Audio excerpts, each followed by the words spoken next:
بسم اللہ الرحمن الرحیم۔ طہارت اور جسمانی صفائی۔ قرآن و حدیث میں طہارت اور پاکیزگی کے بارے میں بتایا گیا ہے۔ اللہ تعالیٰ کا ارشاد ہے وَثِيَابَكَ فَطَهِّرْ وَالرُّجْزَ فَاهْجُرْ سورۃ المدثر آیت نمبر 4 اور 5 میں ترجمہ ہے جس کا اپنے کپڑوں کو پاک رکھ اور ناپاکی سے دور رہ۔ نبی کریم صلی اللہ علیہ وآلہ وسلم کا فرمان ہے الطہور شطر الایمان، طہارت اور پاکیزگی ایمان کا حصہ ہے۔ طہارت میں کتنی چیزیں ہیں جی؟ طہارت میں ہیں جی 2 چیزیں، ایک ہے جی وضو اور دوسرا ہے جی غسل۔ وضو کے 4 فرائض ہیں۔ پہلا جو چہرے کو دھونا، دوسرا کونیوں سمیت ہاتھوں کو دھونا، تیسرا سر کا مسح کرنا، چوتھا ٹخنوں سمیت پاؤں دھونا۔ اس کے علاوہ باقی چیزیں سنت اور مستحب ہیں۔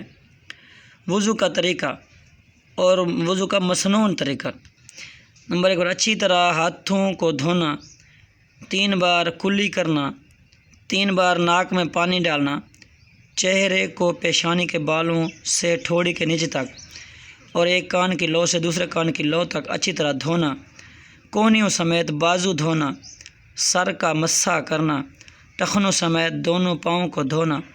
وضو کرتے ہوئے یہ خیال رہے کہ پہلے جسم کا دایاں حصہ اور پھر جسم کا بایاں حصہ دھویا جائے۔ جسم کے اعضاء کو 3 بار دھونا۔ اس کے بعد جی غسل۔ اگر جسم پاک نہ ہو تو وضو سے پہلے غسل کرنا واجب ہے۔ جمعہ، عیدین اور حج و عمرہ کے موقع پر غسل کرنا سنت ہے۔ غسل کا طریقہ: نہانے سے پہلے جسم کا جو حصہ گندا ہے اسے دھو لیا جائے۔ اس کے بعد اگر ہو سکے تو وضو کر لینا بہتر ہے۔ جن حالتوں میں غسل واجب ہے اور غسل نہ کیا جائے تو انسان ناپاک رہے گا اور اس کی عبادت قبول نہ ہوگی۔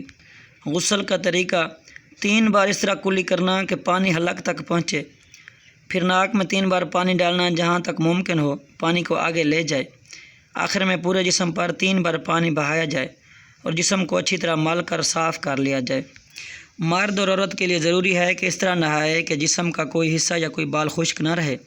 خواہ مخواہ پانی ضائع نہ کیا جائے۔ غسل خانے میں نہایا جائے۔ اگر غسل خانہ نہ ہو تو مرد کے لیے کپڑا پہن کر نہانے کی اجازت ہے۔ البتہ عورت کے لیے ضروری ہے کہ پردے میں نہائے۔ غسل کرتے وقت گنگنانے اور باتیں کرنے سے منع فرمایا گیا ہے۔ شریعت نے جو طریقے مقرر کیے ہیں ان کا مقصد انسان کو تکلیف پہنچانا نہیں بلکہ یہ اس کے فائدے کی باتیں ہیں۔ وضو کرنے سے ذہنی اور جسمانی سکون حاصل ہوتا ہے، تھکاوٹ دور ہو جاتی ہے۔ غسل کرنے سے پورا جسم صاف ہو جاتا ہے، عبادت اور کام کرنے میں لطف آتا ہے۔